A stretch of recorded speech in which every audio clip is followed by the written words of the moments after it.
दोस्तों स्वागत है हमारे YouTube channel SK study point पर। आज आप लोगों के लिए साइंस का लेकर आए हैं 25 नंबर का क्वेश्चन, जो आपके लिए बेहद ही इम्पोर्टेंट है।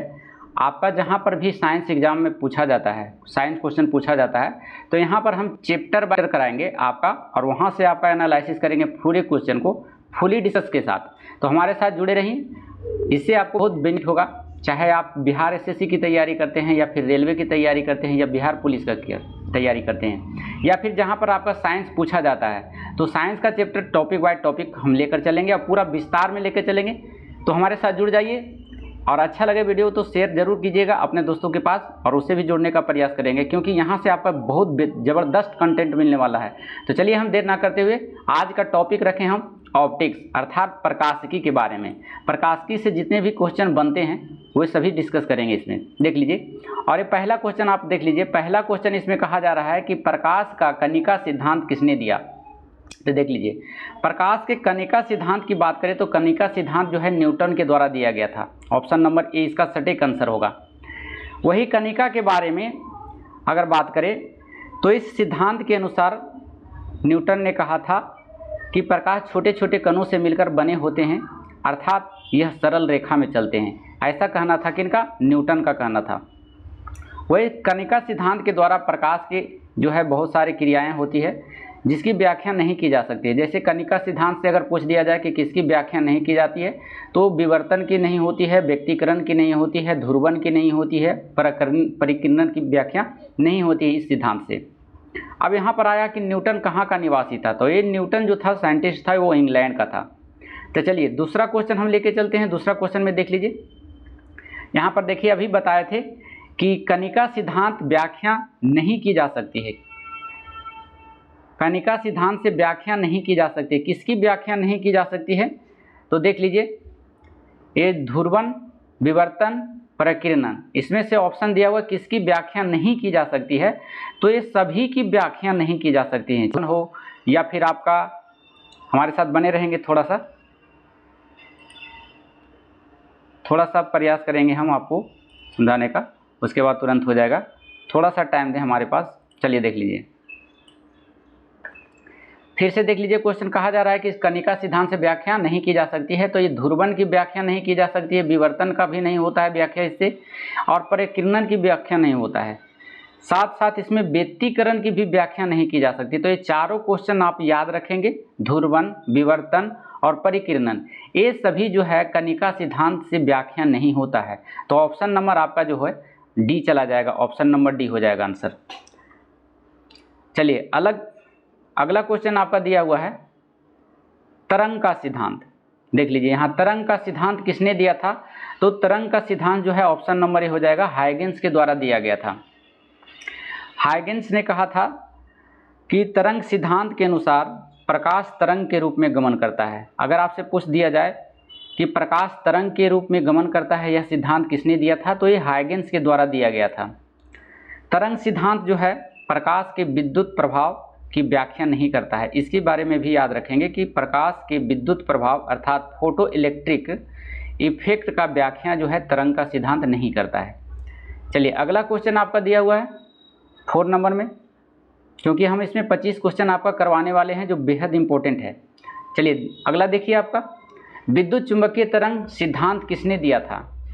तो ये भी क्वेश्चन आपको बहुत पूछा जाता है, विद्युत चुंबकीय तरंग। तो विद्युत चुंबकीय तरंग का जो सिद्धांत दिया था वो मैक्सवेल के द्वारा दिया गया था। ऑप्शन नंबर क्या हो जाएगा? सी हो जाएगा। ये मैक्सवेल के द्वारा। मैक्सवेल कहाँ का था?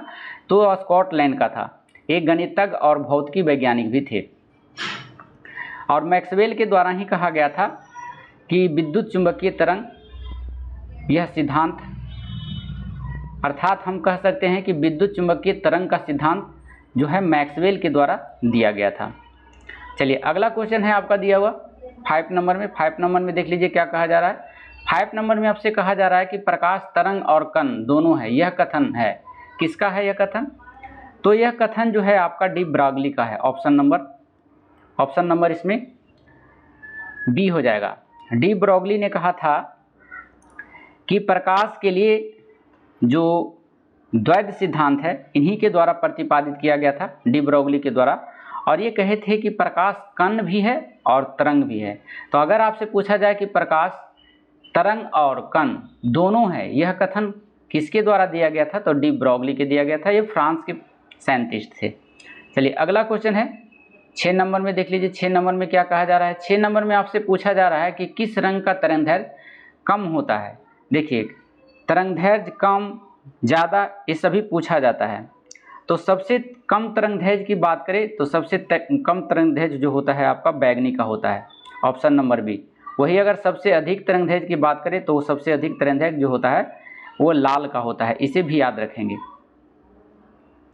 क्योंकि अगर हम वेवलेंथ की बात करें तो तरंगदैर्घ्य को अंग्रेजी में वेवलेंथ कहा जाता है, तो लाल का जो है वेवलेंथ अधिक होता है और बैगनी का कम होता है।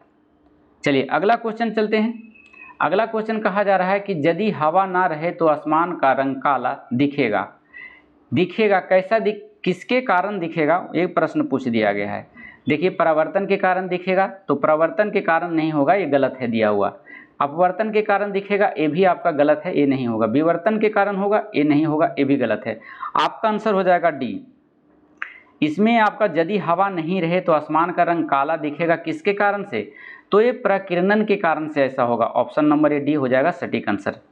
चलिए अगला क्वेश्चन है आपका 8 नंबर में। 8 नंबर में कहा जा रहा है, अगर इससे और भी जानना चाहते हैं इसके बारे में, प्रकीर्णन के बारे में, तो प्रकीर्णन के बारे में देखिए कुछ उदाहरण भी हम बता देते हैं आपको, ये सब याद रखिएगा। जैसे उगते हुए सूर्य और डूबते हुए सूर्य में लाल प्रतीक होना, ये सब भी प्रकीर्णन का उदाहरण है। खतरे का सिंगल लाल होना, ये भी प्रकीर्णन के कारण होता है। आसमान का रंग नीला प्रतीक होना, ये जो है प्रकीर्णन के कारण है।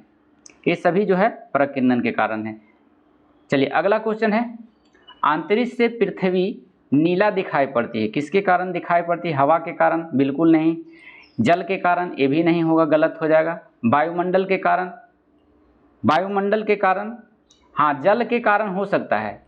ऑप्शन नंबर आपका बी हो जाएगा सटीक आंसर। जल के कारण है जो पृथ्वी नीला दिखता है, तो ये आपका सटीक आंसर दिया गया है। बाकी यह जो 4 ऑप्शन दिया गया है, फॉग के कारण, वायुमंडल के कारण, ये सब गलत दिया गया है। चलिए अगला क्वेश्चन लेके चलते हैं हम। अगला क्वेश्चन, किसने कहा था कि प्रकाश सरल रेखा में गमन करता है? देखिए आ गया क्वेश्चन, बहुत बेहतरीन क्वेश्चन यहाँ से मिलेगा आपका कंटेंट। किसने कहा था कि प्रकाश सरल रेखा में गमन करता है? तो ये जो कहा गया था आपका न्यूटन के द्वारा कहा गया था। और अभी बताए हैं न्यूटन कहाँ के था? तो इंग्लैंड के था। इनके माध्यम से अगर सरल रेखा की बात करें तो सरल रेखा के बारे में न्यूटन ने बोला था कि प्रकाश छोटे छोटे कण से मिलकर बने होते हैं, है ना, जिसे फोटोन कहा जाता है। तो ऑप्शन नंबर ए आपका सटीक आंसर होगा, न्यूटन। चलिए अगला क्वेश्चन है 10 नंबर में। 10 नंबर देखिए किसके लिए दिया गया है इसका क्वेश्चन। 10 नंबर में कह रहा है किनके अनुसार प्रकाश तरंग के रूप में गमन करता है? प्रकाश जो है तरंग के रूप में गमन करता है, किसके अनुसार? तो ये जो है हाइगेंस के अनुसार।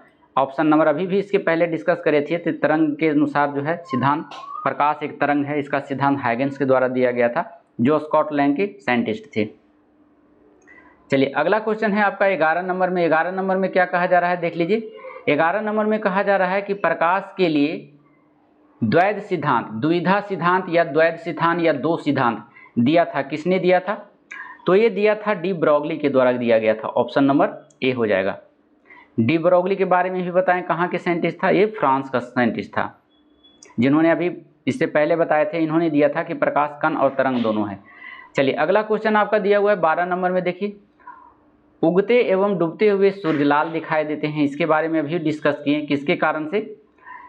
तो ये होता है प्रकीर्णन के कारण से। ऑप्शन नंबर डी हो जाएगा। ऑप्शन नंबर डी इसका सटीक आंसर है। तो चलिए हमारे साथ बने रहिए। अभी देखिए अगला क्वेश्चन है, साबुन का पतला फिल्म रंगीन होता है, किसके कारण से होता है? साबुन का पतला फिल्म, जब साबुन को हाथ में लगाते हैं तो उसमें रंगीन दिखाई देता है, फिल्म के जैसा है। तो ये जो होता है किसके कारण से होता है? अपवर्तन के कारण, ध्रुवन के कारण, इनमें से कोई नहीं, इंटरफेरेंस ऑफ लाइट के कारण। तो यही आपका हो जाएगा इंटरफेरेंस ऑफ लाइट, इसी को कहते हैं व्यतिकरण। व्यतिकरण के कारण है जो साबुन का पतला फिल्म रंगीन दिखता है। तो इसका हिंदी आप लिख लेंगे, इसको कहा जाता है व्यतिकरण। व्यतिकरण के बारे में जान लीजिए।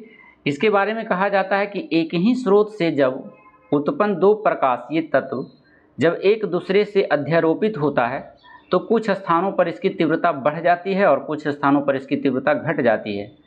यही बढ़ना या घटना ही कहलाता है व्यतिकरण। जिधर की ओर बढ़ जाता है उधर चमकीला दिखाई पड़ता है, जिधर नहीं बढ़ता है उधर थोड़ा सा धुंधला दिखाई पड़ता है।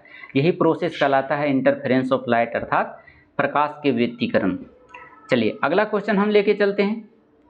अगला क्वेश्चन आपका 15 नंबर में है। 15 नंबर में क्या कहा जा रहा है देख लीजिए। 15 नंबर में आपसे कहा जा रहा है कि साबुन का बुलबुला धूप में चमकता है। यहाँ पर धूप होना चाहिए। धूप में चमकता है, किसके कारण से चमकता है? तो आप देख लीजिए, इसमें ऊर्जा की कमी होती है? नहीं, ऊर्जा की कमी नहीं होता है, गलत हो जाएगा। इसमें ऊर्जा की वृद्धि होती है, ये भी नहीं होता है, गलत दिया है। कहते हैं इसमें ऊर्जा की पुनर्वितरण होता है, ये बिल्कुल सही जवाब दिया हुआ है। क्योंकि ऊर्जा का क्या होता है? पुनर्वितरण। मान लिया जाए कि मान लिया कि साबुन का यह बुलबुला है, जैसे हम आपको बता रहे हैं, यहाँ पर समझाने का प्रयास करें। ये साबुन का बुलबुला है मान लिया जाए, तो इधर पर देखिएगा तो कुछ साइड में है जो इसका ज़्यादा चमकीला पड़ता है, इस साइड में, कुछ साइड में जो है हल्का हल्का चमकीला दिखाई पड़ता है। होता है क्या, ऊर्जा का रूपांतरण जो इधर का लाइट होता है यह मुड़ कर करके इधर चला जाता है और इधर चल जाता है, जिसके कारण से ये वाला पार्ट जो है ज़्यादा रंगीन दिखाई पड़ता है और इधर वाला पार्ट कम रंगीन दिखाई पड़ता है। इसी प्रोसेस को अभी बताए थे कि प्रकाश का जो है व्यतिकरण कहा जाता है। इसमें क्या हुआ, इसमें ऊर्जा का पुनर्वितरण हुआ, इधर से इधर चला गया। तो ये आपका सही आंसर आपका सी हो जाएगा।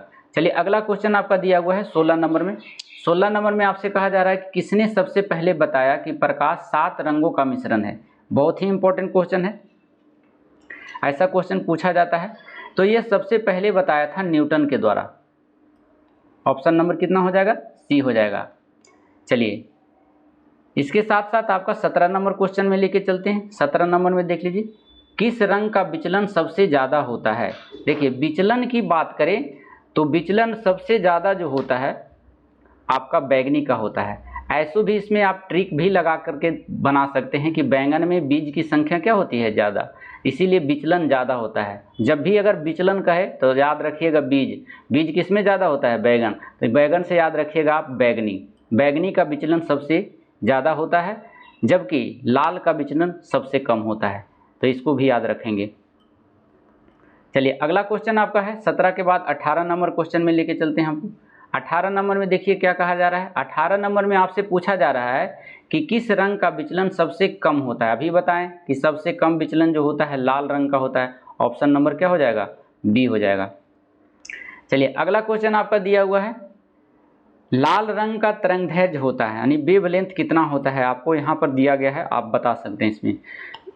तो लाल रंग का जो वेव होता है ऑप्शन नंबर ए हो जाएगा, 7500 एंगस्ट्रॉम होता है। यहाँ पर एंगस्ट्रॉम का फॉर्मूला ये हो जाएगा, यहाँ पर छूट गया है, आप कर लेंगे। यहाँ पर एंगस्ट्रॉम का ये साइन दिया हुआ है, तो ये जो है ऑप्शन नंबर ए हो जाएगा। लाल रंग का वेवलेंथ कितना होता है अर्थात तरंगदैर्घ्य कितना होता है? 7500 एंगस्ट्रॉम होता है।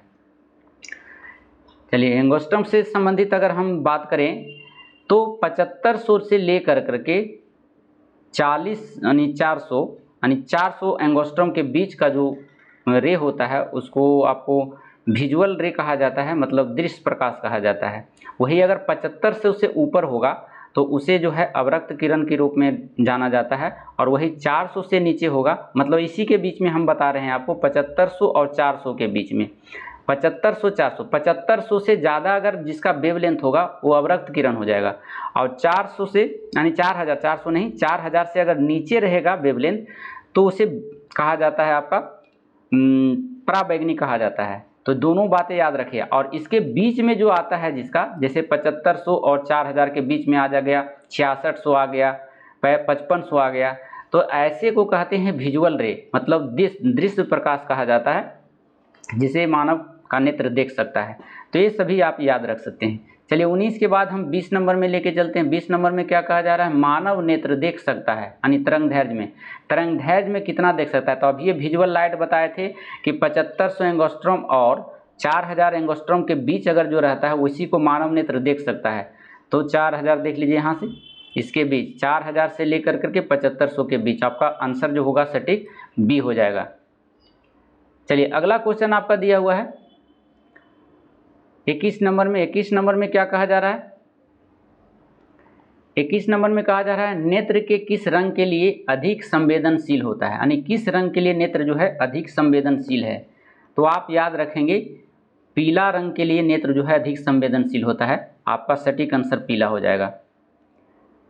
चलिए अगला क्वेश्चन 21 नंबर के बाद हम 22 नंबर में लेके चलते हैं। 22 नंबर में फिर से कहा जा रहा है कि 7500 एंगस्ट्रॉम से ऊपर के तरंगदैर्घ्य को कहते हैं। देखिए अभी भी बताए थे कि अगर 7500 पूछ रहा है तो 75 से ऊपर जाएंगे तो वो अवरक्त किरण हो जाएगा, और वही 4000 से अगर नीचे आएंगे तो 4000 से नीचे आपका जो है प्रवैग्निक किरण का वेवलेंथ होता है। तो दोनों आगे वो दोनों आपको याद रखना है। तो इसमें कह रहा है 7500 से ऊपर तो अवरक्त किरण हो जाएगा। ऑप्शन नंबर कितना हो जाएगा? बी हो जाएगा। चलिए अगला क्वेश्चन आपका दिया हुआ है 23 नंबर के, माध्य रंग है। माध्य रंग के बारे में पूछ दिया है कि माध्य रंग इनमें से कौन है, लाल है, हरा है, पीला है या काला है। तो माध्य रंग की बात करें तो माध्य रंग जो कहा जाता है आपका कहाँ चला गया, ये पीला रंग को कहा जाता है, क्योंकि पीला रंग जो है नेत्र के लिए अधिक संवेदनशील होता है। तो माध्य रंग याद रखिएगा, पीला रंग को कहा जाता है। अगला क्वेश्चन आपको लेके चलते हैं 24 नंबर में। 24 नंबर में आपसे पूछ दिया जाता है कि प्राथमिक रंग है, कौन कौन सा प्राथमिक रंग है। तो आप जानते हैं कि लाल, हरा और नीला को प्राइमरी कलर कहा जाता है, प्राथमिक रंग कहा जाता है। इसको रंग के बारे में अगर जान लें तो देखिए इसका एक फॉर्मूला है, इसको याद रखेंगे। मान लिया जाए ये त्रिभुज है, ठीक है, त्रिभुज में है, इसको यहाँ पर है जो यहाँ पर एक वाइट कलर ले लेते हैं, ये डब्लू लिख लेते हैं, वाइट कलर। यहाँ से लेकर के आप यहाँ तक और यहाँ से यहाँ तक, फिर यहाँ से मिलान करेंगे यहाँ, और फिर यहाँ से मिलान करेंगे ए एंगल को, ठीक है। यहाँ पर लिख देते हैं आप रेड, यहाँ पर लिख देंगे आप जी फॉर ग्रीन हो जाएगा। यहाँ पर लिख देते हैं ब्लू, बी फॉर ब्लू, ये हो जाता है नीला। तो ये जो है रेड, ग्रीन और ब्लू, अर्थात लाल, हरा और नीला, ये जो है प्राइमरी कलर होता है। वही अगर हम बीच में हम देखें तो बीच में आता है येलो, येलो को वाई से डिनोट करते हैं, येलो है ना, येलो को मान लिया जाए यहाँ ले लेते हैं, ठीक है। उसके बाद यहाँ पर आर और बी करके बीच में अगर लेते हैं तो यहाँ पर एम ले लेते हैं, एम यहाँ पर होता है एम, ऐसा फिजिक्स में आप लोगों ने पढ़ा होगा, ये होता है एम, ई एम है। और ग्रीन और ब्लू के बीच में अगर लेते हैं तो यहाँ पर आपका हो जाता है सी फॉर श्यान, श्यान कलर। तो ये जो होता है येलो, मैजेंटा और श्यान, ये द्वितीय कलर होता है, आप लोग ध्यान रखेंगे। अब दो कलर को मिलाने पर है जो आपको खुद रंग पता चल जाएगा कि कौन सा कलर बनेगा। जैसे आपको कह देगा कि रेड और ग्रीन को मिला देने पर कौन सा कलर बनेगा, तो ये वाला येलो बन जाएगा। क्या बन जाएगा? येलो। वही कहेगा ब्लू और रेड को मिलाने पर कौन सा कलर बन जाएगा, तो ये वाला बन जाएगा आपका मैजेंटा। वही करेगा ग्रीन और ब्लू को मिलाने पर कौन सा कलर बन जाएगा, तो ये हो जाएगा आपका श्यान कलर। श्यान मतलब पिकॉक नीला भी कहा जाता है इसको। चलिए उसके बाद अगर आपसे पूछिएगा कि रेड कलर और श्यान कलर को मिलाने से कौन सा कलर बनता है, तो ये बीच वाला बन जाता है, वाइट कलर बन जाता है। फिर ग्रीन और मैजेंटा को मिलाएंगे, वाइट बन जाएगा। फिर ब्लू और येलो को मिला देंगे, फिर वाइट बन जाएगा। इस तरह से आपका यानी प्राइमरी कलर और सेकेंडरी कलर दोनों को मर्ज करने से दूसरे कलर का निर्माण हो जाता है। तो ये कलर वाला क्वेश्चन आपका सोल्व हो गया। यहाँ से आप लोग इसको याद कर लेंगे ताकि ऐसा क्वेश्चन आपको बन जाए। चलिए अगला क्वेश्चन है, अंतिम नंबर का क्वेश्चन है 25 नंबर में। देखिए 25 नंबर में कह रहा है लाल प्लस हरा को मिलाने से कौन सा रंग बनता है। अभी बताए थे, यहाँ पर देख लीजिए लाल और हरा, तो लाल और हरा को मिलाएंगे तो क्या बन जाएगा? येलो बन जाएगा। लाल हरा को मिलेगा तो येलो बन जाएगा। यहाँ पर देखिए येलो है, पीला को कहा जाता है, ऑप्शन नंबर सी। तो इसी के साथ जो है आपका 25 नंबर का जो है आपका साइंस का ये फिजिक्स हम लेके चले हैं, क्योंकि रोज़ एवरीडे आपका 25 नंबर का क्वेश्चन एवरीडे कराया जाएगा। और टाइम रहेगा शाम को 3 बजे से 4 बजे के बीच में वीडियो अपलोड हो जाएगा। यहाँ से आप देख सकते हैं, अपनी तैयारी को बेहतर रूप दे सकते हैं। कंसेप्ट पर आधारित यह होगा, क्योंकि इसमें जो भी प्रोसेस रहेगा, जहाँ पर डिस्कस करने की ज़रूरत रहेगी हम खुद करेंगे, आपको उसमें घबराने की ज़रूरत नहीं है। फिलहाल ये वीडियो कैसा लगा आप लोग को हमारे कमेंट बॉक्स में ज़रूर राय दीजिएगा, क्योंकि आज पहला यह साइंस का लेकर आए हैं हम आपको लिए। क्योंकि इससे पहले जो है बिहार एसएससी, बिहार पुलिस, ये सब, और रेलवे का जो है इसमें 25 नंबर का 25-30 नंबर का है जो साइंस पूछा जाता है। तो अगर आप चाहते हैं कि टॉपिक बाय टॉपिक, तो हम एवरीडे लाने का प्रयास करेंगे। लेकिन आप अगर मिक्स में भी चाहते हैं तो हमारे कमेंट बॉक्स में लिखें कि हाँ एक ही में साइंस जो है सभी तरह के चाहिए हमें, तो भी प्रयास करेंगे हम लाने के लिए। फिलहाल हम अभी आपको टॉपिक बाय टॉपिक, जैसे हमने अभी टॉपिक बताया था ऑप्टिक्स का,